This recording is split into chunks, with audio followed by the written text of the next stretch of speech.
Welcome to Construction Trailblazers, the podcast that gets real about leading people, managing projects, and simplifying growth. I'm Samantha C Prestige, and I work with construction and trade leaders who need to untangle back office chaos so they can have less firefighting and more traction. You can catch past episodes at constructiontrailblazers.com and find practical strategies for building a business that runs smoother. Today's guest is Adam Swain, founder of 633 Group, a civil construction company here in Colorado.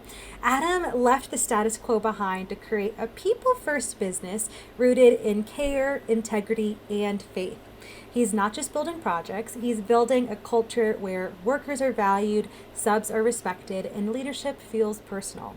And to warn you, or get you a little excited, we're going to be diving into faith and ministry in today's episode. So if you've ever wondered what it looks like to lead with conviction in a tough industry, then this episode's for you.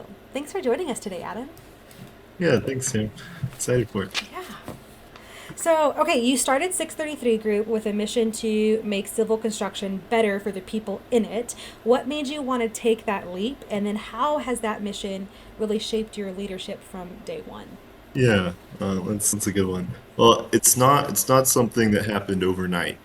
I think it started in college, actually. Okay. In college, I started going to a church for the first time in my life, and I started to find this new purpose in life. But at about the same time, I started working in construction. I interned at a couple of construction companies while I was in college getting my civil engineering degree. Um, and what I found was, man, these people, they all want and need something greater. They're all looking for something, and people are often mistreated and need help. So that kind of created this. It wasn't a leap per se. It was this seed that got planted. So I spent a short career really working in construction, and then in the office as an engineer, and then ultimately decided I want to finish out my purpose by caring for people in construction that really need it the most. And so then I took the leap and started the company against some advice, but it's been good. Yeah. Sometimes you gotta just go out and take that leap. And so Yeah. it's interesting that you said that people are looking for something Yeah. greater. And I want to dive into the leadership aspect of that because I also find with a lot of leadership development, there's a lot of self-reflection that needs to happen. And what can end up happening is like there's so much focus on turning inward and like figuring yourself out and like you can do it and all that stuff when it's really freaking hard, and we do need something greater to kind of help us navigate Yeah. that and really be able to step up. So how do you think a faith driven leader is going to differ from like your everyday secular leader? Yeah. You know, I'll say this, and I don't know if this is coming because this is what the algorithms on social media do for me, but I feel like a lot of people really find or need really strong faith to be leaders in this industry. I think it's hard. It's really hard out there. It beats you down every day, as we were talking earlier.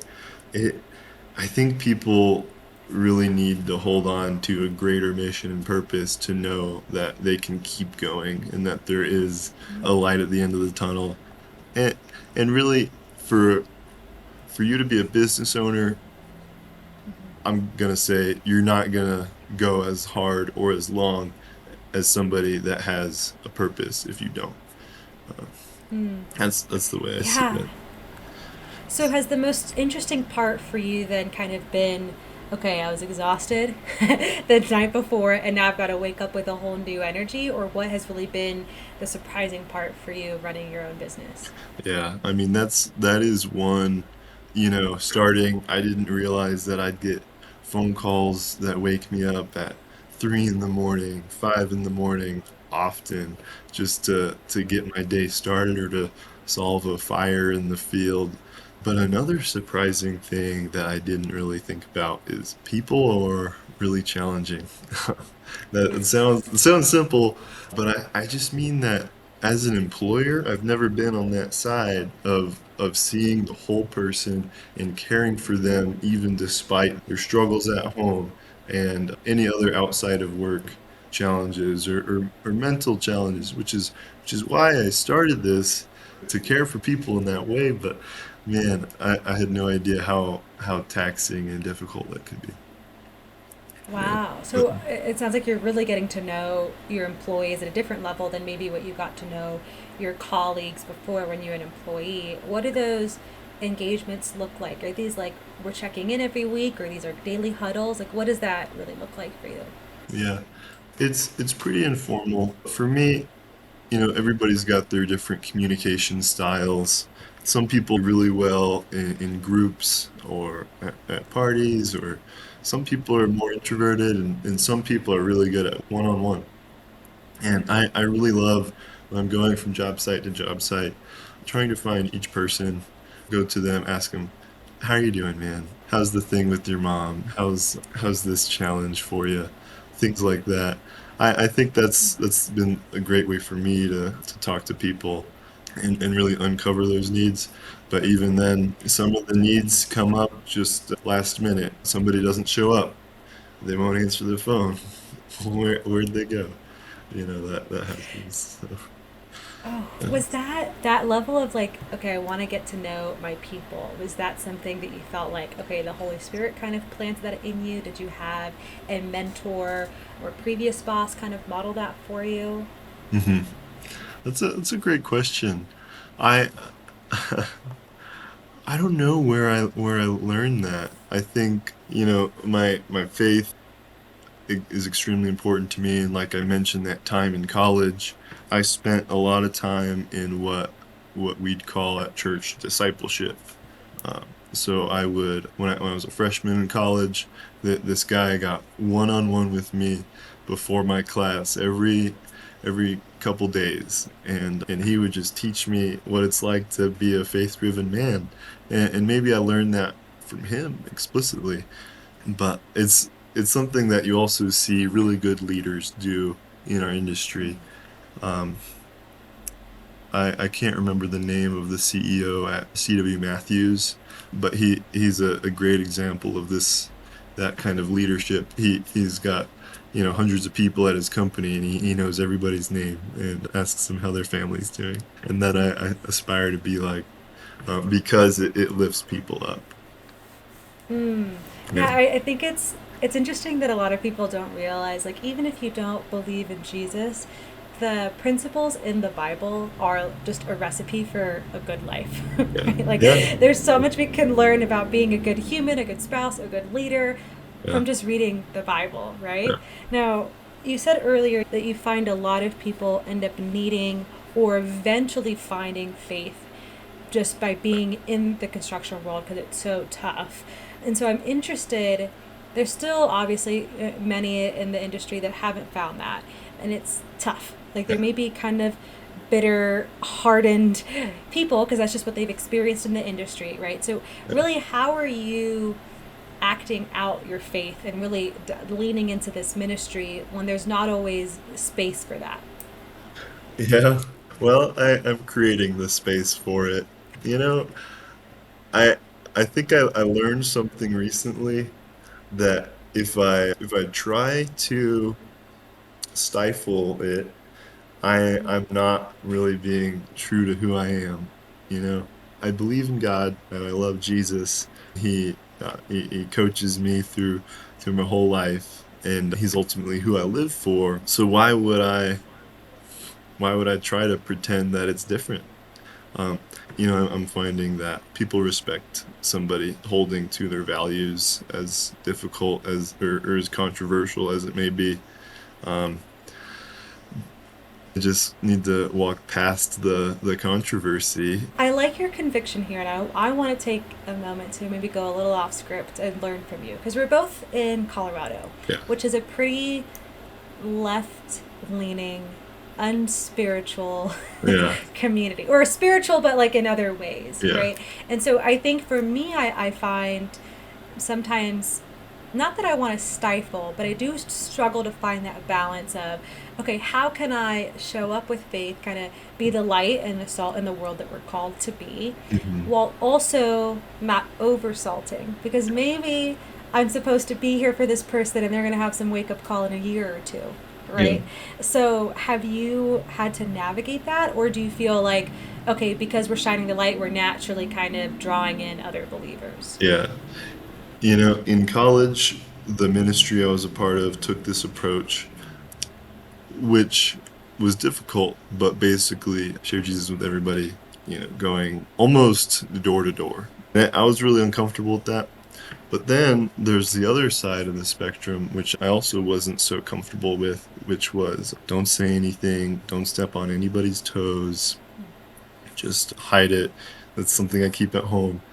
Um, but the middle ground that I'm loving and finding really awesome, especially in Colorado, is being the human that cares about people, and then knowing that that that you said wake up call moment is gonna come, and it comes often in the construction industry.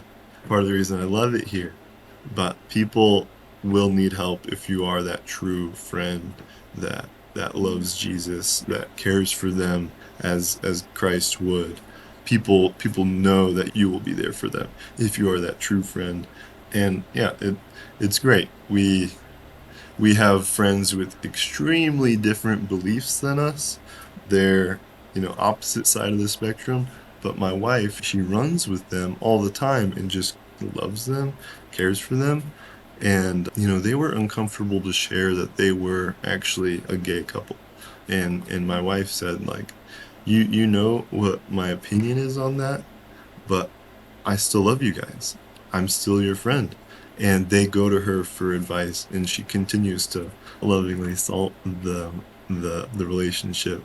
But it's really hard if people assume things about you and push you away instead. Oh, that's cool. That's reminding me, at my church we had a guest speaker come preach a message once, and he dropped some money on some really nice steaks, right? Yeah. Like awesome steaks. And he had three steaks up on the stage, and then he had one that was no salt at all. Like you can't even tell like that your faith is there, right? He had Uh, another, and he just dumped like a whole thing. Like you can feel everyone cringe because these Oh are no. beautiful steaks, right? And I'm a food girly, Yeah. right? So I'm sitting in the audience like, oh my god, like no one can use this steak at all, right? Oh, that's awesome. But totally oversalting it, right? And then he's got one in the middle that's like, okay, we're sprinkling this, we're Yeah. seasoning it well, right? And you come to enjoy Yeah. it, and I appreciate, and that's so beautiful what your wife is doing, because there are those people that have maybe damaged the Christian reputation, and people think that we're here to judge rather than say like, hey, I'm here to love you, right? Sometimes that means I got to say something hard and you're not going to like it, but I'm here to love you, Yeah. right? So then if we look at this from the perspective of 633 with your own employees, or Mhm. even the trades that show up on site, has there been any moment where someone's just been like totally refreshed of like, oh wow, like this job site feels different than Mhm. others I've been on before? Yeah. My, I think the best example I can think of is my superintendent. He doesn't share the same faith, but he's just the nicest person. But he's like, man, he says it maybe every week. This has never been done in the construction industry before. Like, this feels so different. People aren't yelling here. Nobody's throwing wrenches. This is fantastic. We need more of this for our industry. So I hear it from him all the time, and I love it. And it comes across as you have a very professional staff because they care about you just as emotionally intelligent professional would. You we hire a lot of really good people that share the values. There's, again, go back to, we just got to be a good human Mhm. first, right? What Yeah, does the Bible tell you to do? yeah. So on that, if we compare that to other job sites where there is yelling and throwing and stuff, I think there's also a high likelihood for burnout, right? Like the suicide rates in the industry are no lie. And so you've witnessed this mistreatment, you've witnessed people being burnt out. What lessons from those experiences have really stuck with you as like never again moments? Yeah, that's a tough, just a tough topic to think about. And now I think maybe I should say first, I haven't firsthand seen or I don't know anybody directly in the industry. I haven't been here super long that has committed suicide. But one thing I have seen is like alcohol addiction or other substance abuse. And it's really just a slippery slope that leads to um, so what lessons, honestly it's difficult to pick a single lesson learned except for that people need to be seen and heard and know that you believe in them and and then brought into a community that feels the same way. It can't just be one person. And then people find freedom. They find that community is so important, and that's what this industry needs more of. That I'm learning every day. Wow, there's another person. Wow, I just heard this story of somebody who struggled with that. Um, yeah. And thankfully, there's not as many wrenches being thrown anymore. I think people are starting to learn that this new generation coming in doesn't tolerate that for very long at all, and they know they can just dip. They can go to the 7-Eleven across the street and make the same amount of money and work in the AC rather than in the field shoveling or whatnot.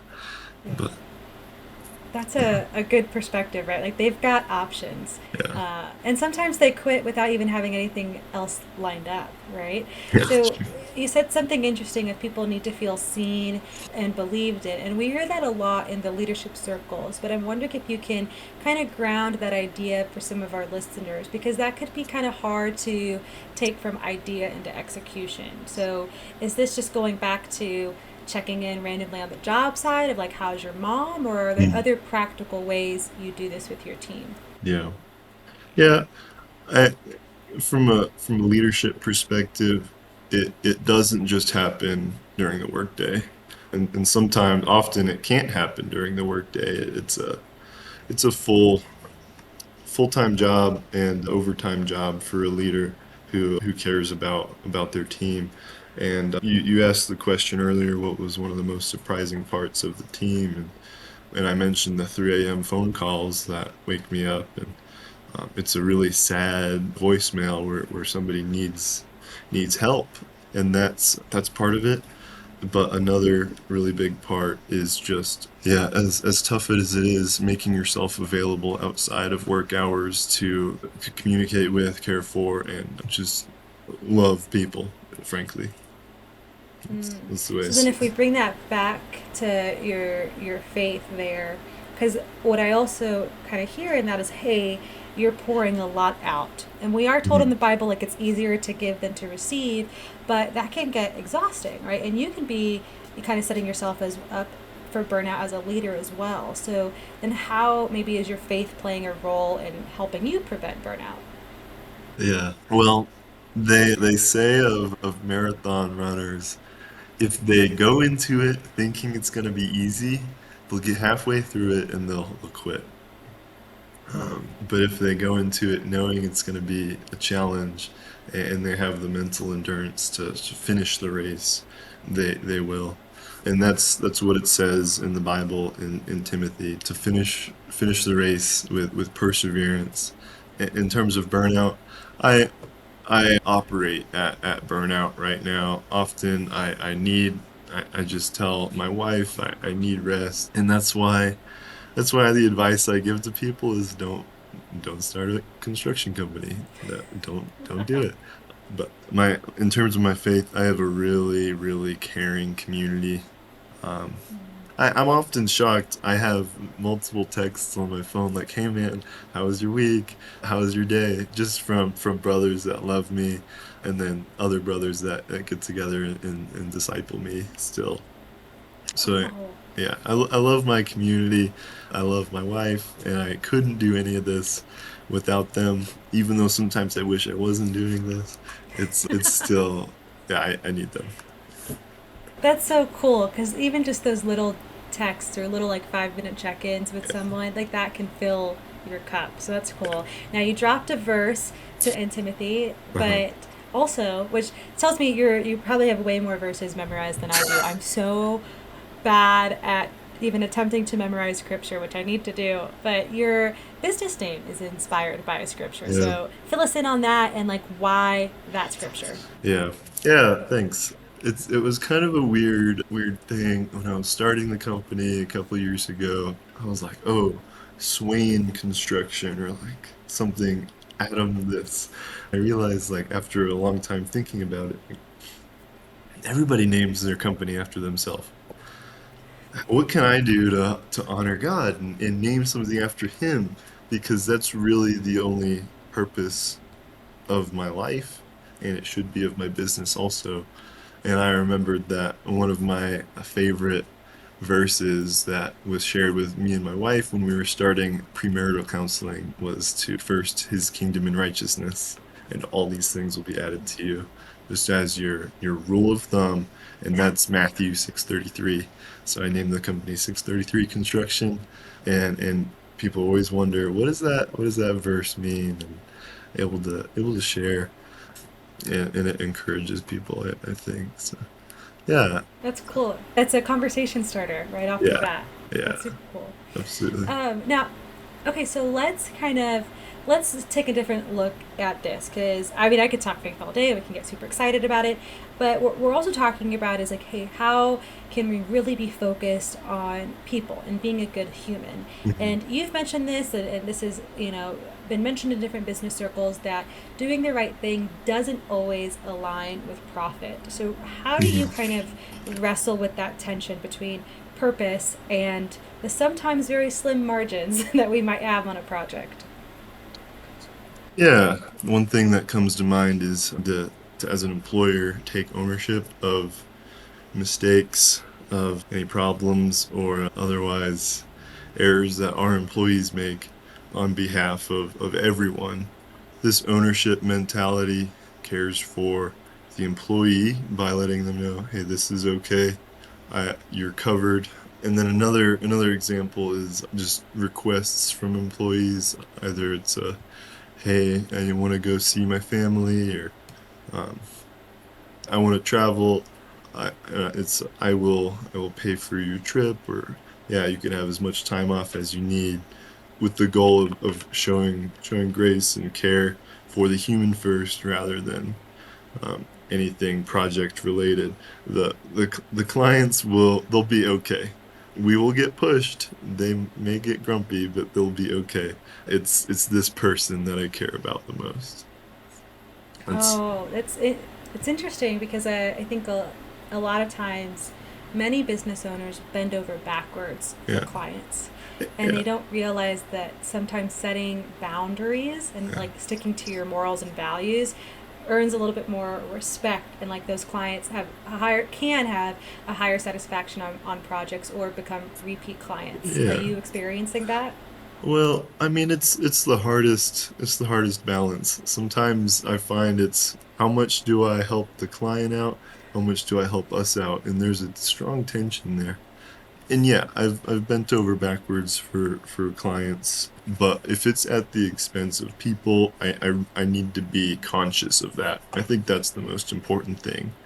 Um, and what I'm seeing is as I show that care, they show the same care in return, knowing, oh, the client needs this. Let me maybe not schedule my dentist appointment for that really important day in the field. Can I schedule it the next day? Yeah, I appreciate that from them.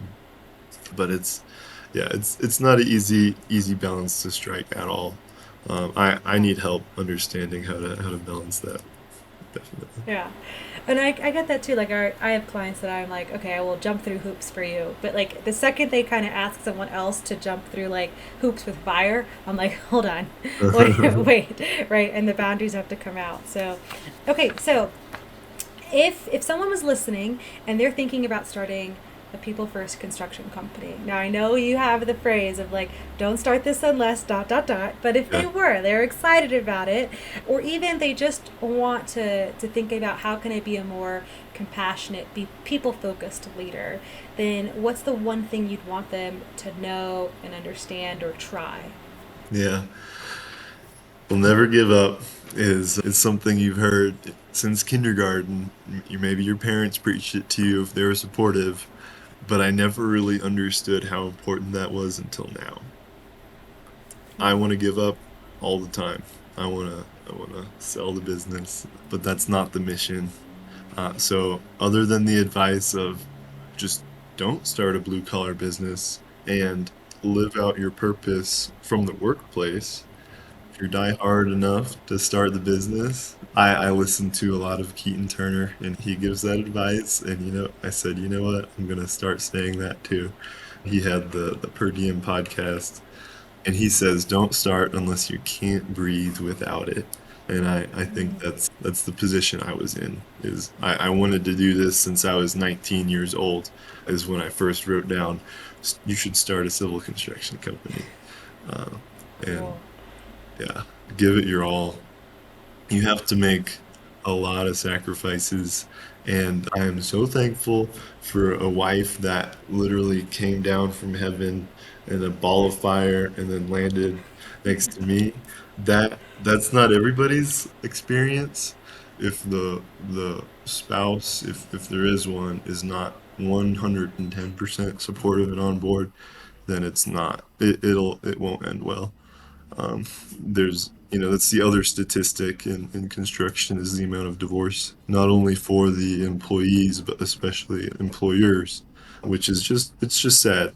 God doesn't love divorce. He it actually says he hates it in the Bible because it's such a good thing. That's my 2 cents on that. Yeah, well, I think so. What I'm hearing on top of the never give up is, I mean, and also like, hopefully you get a spouse that comes down in a ball of fire or you're having a good spouse. But there was a thankfulness there. And I think sometimes when we get lost in like the day to day fires and all the chaos and how hard stuff is, we lose that thankful perspective. And one of those recipes in the good old Bible of how to live a good life is to focus on gratitude. So, what are the small things? Like maybe it is an employee that just changed their dentist appointment, or it's just how someone showed up with a smile one day and you're grateful for that, or it's just the fact that, hey, you had a hot breakfast sandwich instead of something cold in your car that's spilling coffee on yourself on the way to a job site, right? Like, what are the Yeah, little things you can be grateful for? And that, I think, makes such a big shift in then how you can show up in the day. yeah, yeah. That's a good point. Man, you know, the tangent kind of is a lot of people, they get into church and they're like, so pastor, like, what's God's will for me? And what they might not know is that it actually says it. If you read First Thessalonians 5, it says, rejoice always, pray without ceasing, give thanks in everything, for this is God's will for you. And I Mm. think, man, that's the heart of it. If you are always thankful, and then not only thankful, you are giving your requests to God, to knowing that He'll take care of you, and you're thankful for Him, man, that is God's will for a healthy, happy life that honors Him, and that's key there. Yeah. So, Oh, this is where I have to be a little proud of myself because I do have a verse memorized, somewhat yeah. memorized, to go along with this. And it's Philippians 4:6. Uh-huh. I hope that's what it is. Yeah. I'm gonna butcher this now. I got too excited. But I think it's a do not be anxious about anything, but through Mhm. prayer, petition, and thanksgiving, hand over or give all your worries to God, and then you'll have, oh my gosh, I'm butchering this, but it's like then you'll have the peace of God which transcends all understanding will come upon you. So Yeah. like that is the three things: prayer, petition, thanksgiving, that's repeated over and over. Like Yeah. there it is. Simple. That's One, two, three amazing. steps, Yeah. right? Yeah. And yeah, exactly. And speaking of prayer being so important, like man, the other day I was I was on my construction site, um, fueling up. It's late at night, maybe 8 o'clock, fueling the excavator so the crews can be ready for the next day. And I'm realizing like, man, we don't have the cash to make payroll like tomorrow. And I've been worrying about this all week. And I kneel down there. Oh, you know what? It was 6:33 p.m. is why that was such a moment for me, which is why I remember this. And I'm like, you know what? I'm Mhm. gonna pray. And I did. And I get home, like open the mailbox, and there's a check, just a check for a Yeah. lot from this big project, and it came early. That never happens. So we made payroll, and we haven't missed one yet. But early on in business, it can be a challenge. Yeah. Yeah. Oh man, the way God comes through. That's Right. such a cool story. Oh wow. Well, thank you so much, Adam, for giving us your perspective to leadership. And I have been wanting to do an episode focused on faith-driven leadership, and so I feel so honored and blessed to have you to share that story and to talk through that with us today. Yeah. Thanks a lot, Sam. It's been fun. I love it. Yeah.